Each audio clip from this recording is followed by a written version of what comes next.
Hello, RWorld. Welcome back to another exciting episode of RWorld Talk. I am your host, Chris Kresman. Today, we're doing things a little bit different. We are off-site. We are not in the typical RWorld Talk studio. Today, we are at the Palm Beach Convention Center because we are doing Realtor Revolution. So I am super excited to introduce you to a very special guest that we have today, our keynote speaker, Mr. Mike Staver. Thank you for having me. Good. It's good to be here. Exciting time. Looks like it's going to be a great group. Nice and big. Well, we're the ones that are excited to have you here. You. In just a couple hours, you are going to have the opportunity to speak to over 400 realtors in this room on how to thrive in a rapidly changing environment. What will you charge our membership with today for those who will be watching this episode and for those that are here at the conference and those that are watching after the conference? Yeah, that's a great question. I think the key right now is clarity and execution. We live in a world in real estate where there's so much coming at us all the time, so many demands and questions and conflicting priorities, that if we can really get clear on the things that matter and then execute pristinely, it's really important. I think most people have the skill and knowledge to do what they need to do to be successful. But we live in a world with a lot of noise and they get distracted. Right. If we can laser focus in a meaningful way and then execute, I call it flawless execution. We'll talk a little bit about that today, but I think those are the two things. Okay, awesome. We certainly need to hear more about that because we do have the skills, we do have the knowledge. Yeah. Everybody's really confused about implementation, about some of the things that are changing right now. So excited to see you take a deep dive into that. Talking about leadership, the leadership lifestyle is ingrained in our culture as real estate professionals and certainly within our association. Pulling a quote from your website, you mentioned that leadership is hard and it doesn't come with instructions. Yeah. Can you expand on that and give us some tips on being more effective in our leadership? Yeah. So I think, first of all, let's get clear on the definition. The definition of leadership is influencing an individual or a group of individuals to achieve results beyond which they're currently achieving. Okay. So it doesn't have to do with position. It doesn't have to do with title. It has to do with embracing the notion that I'm a person of influence and I can influence you, whether it's on a property level or a personal level or a relational level, to achieve results that maybe you haven't achieved before. So that's first. But the challenge is often we find ourselves in a set of circumstances where we're either asked to lead or we're compelled to lead or, God forbid, voted on to lead. Voluntold, that's right. And then it's this cascading thing and nobody really tells us about that, right? Yeah. And so I think what it doesn't come with instructions means is that leadership happens in the moment and it happens circumstance to circumstance and person to person. The extent to which we're able to lean into that and be other focused helps us be able to navigate that better. Now, obviously, I'm in the business of developing leaders, so it's important to get some training.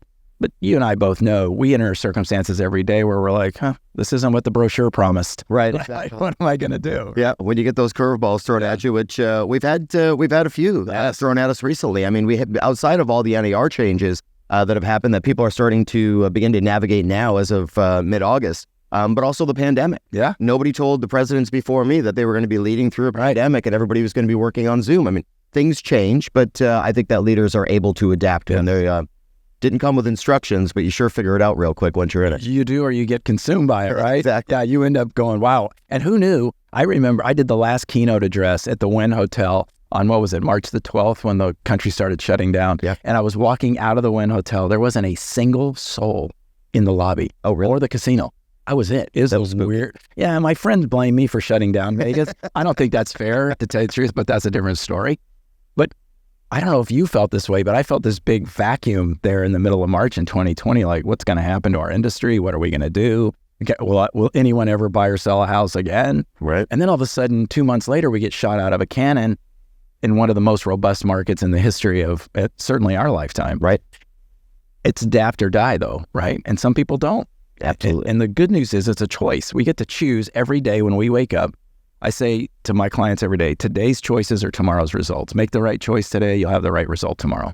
Well, hopefully later on today, you are going to certainly help us figure out how it is that we are going to be able to adapt to the changes that are coming our way. Yeah. You've got a lot of wisdom centered around office and team environments. Yeah. I'm a broker myself. So as a broker with a fantastic team that I have, what can I be doing to better communicate with my staff and get them more engaged, more productive? Yeah. In my business, you can't really be in my business unless you have an acronym. Okay. And you were the president of Realtor Association. We have to have acronyms, right? Or we can't be in business. So we use an acronym we call CARE. Okay. And this acronym, I think, is the pathway to being able to get better results. We research high-performing teams. We have for the last 10 years. And what we find, particularly in roles like you're in, is 4 things. You have to have really good clarity. Over, I think it's 17 to 18%, according to Gallup, of employees or people who come to work in America every day say their leader has no clear, articulated sense of the future and has not communicated it. That's a problem. That's a big problem. The A is accountability. Do we create a culture where we ask the question? Some people think accountability is negative. We got to create more accountability. It's actually a gift. You know, if you and I are friends and you say, hey, you want to meet for dinner tonight? And I don't show up until half an hour late, and you go, dude, what happened? That's just accountability. Right. So you have to create a culture where we have people commit to outcomes and then are in an environment where we love and care about them enough to help them achieve those outcomes. Okay. The R is resources. Do we adequately resource people? Do we give them the time, talent, and treasure to be able to do the things they need to do? And then E is execution. If you want to lead an organization to higher levels, you've got to give people the authority and the responsibility to achieve the results you expect. Often we give people responsibility, don't give them authority. I want you to go do this, you're responsible. But you can't make that decision. You got to come back to me, right? Which puts a kink in the hose. And then we have the audacity to go back and go, well, why didn't you do it? I didn't have the authority to make that decision. I didn't have the authority to spend that money. And so we get trapped in this very slow moving sort of glacier.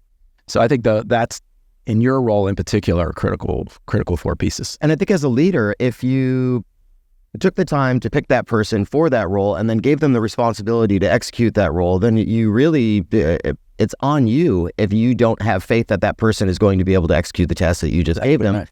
Something about you did not train that person properly. But I love when you talk about accountability and turning that, which can sometimes have a negative connotation, turning that into a positive. I truly care about what it is that you are trying to do, and I am here to hold you accountable to make sure that you're achieving those goals. Yeah. And that really does come from a good place in your heart. Exactly right. Accountability is a promise kept. That's what it is. You made a promise. I'm just going to encourage you to keep the promise. Right. And whether that promise is to yourself or to your boss or to your colleagues or to your clients, that's really what it is. And in a world where our value is being challenged and questioned, and I'm going to say this today, we're hearing a lot of people say you need to sell it. I don't think you need to sell it. I think you need to provide it in the way the person wants it, and then they'll appreciate it. That's really what it's about. But there are a lot of leaders who put people in jobs who are just highly paid assistants, to your point, right? Right. They don't really give them the authority. I'm sure that over the years, you have met many realtors and brokers nationwide. I've seen you speak several times at different leadership events, planning events, strategic planning, scenario planning, those types of things. Where do you feel the real estate community is completely dialed in and is really excelling right now? And where do you think that we have room for improvement? Yeah, I think it's really dialed in terms of the responsiveness that has happened at the state and local level to prepare realtors to be successful. I think that has been really dialed in. I think something else, I think the highest level performers in our industry are dialed into the notion of what I call appreciated value, which is that the person I'm providing value to, let's say that you're my client, I'm really good at diagnosing what you want and need and then provide it. I think the highest performers are dialed in there. I think where we still have a gap is I think we're too concerned about how we're going to get paid and what the forms are and not concerned enough about conversations and relationships. You just hit the nail on the head. Too much emphasis on forms, not enough emphasis on relationships. And so then we create anxiety. How am I going to get paid? And what's going to happen? And how do I do these forms instead of how do I connect with this person and figure that out? Right. Yeah.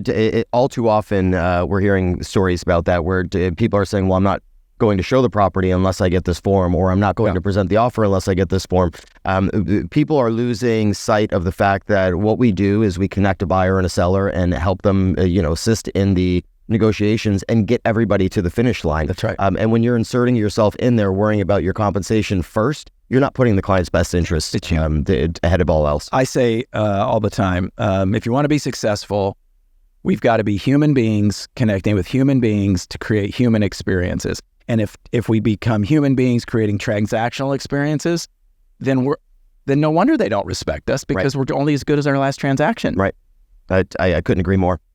So obviously our industry is currently changing its perspective and practices that we just spoke about. So with change comes some growth, also some heartache, but growth and some better understanding, which typically produces better results. So how should agents use this as an opportunity, and what should they be looking for during this process? Yeah. I think the first thing we need to do to be really successful is, and I'll talk about this more today, is do a fearless self-inventory. Do I have the mindset to be able to connect with people in a relational way first? Do I have the mindset? Because that's all a mindset. Right. It doesn't matter. People will occasionally come to me and go, how do I get over my fear of public speaking? Well, if you're afraid of speaking in public, it's because you're worried about yourself. If you're thinking about the audience, it's much easier. So I think the first thing we need to be doing is do a fearless inventory about, am I fully focused on the right things at the right time for the right reason? That's number one. The second thing I think we need to do is surround ourselves with people who are doing it well, not making a ton of money. I mean, we all know realtors who are making high six figures, maybe seven figures, who are completely disconnected, right? They just sort of... I didn't say it, you did. No, I know. Sorry. I guess that's as sensitive as saying, how about you check that picture on your business card? I mean, I guess that's the same. Yeah, that's right. Glamour shots. So I think that's important. And I think the third thing that you've got to do if you're going to be successful and really navigate this is not take ourselves so seriously. I think, we help people buy and sell homes, and we help them with a big transaction. We help them with a big investment. We're not doing neurosurgery on an infant. Right.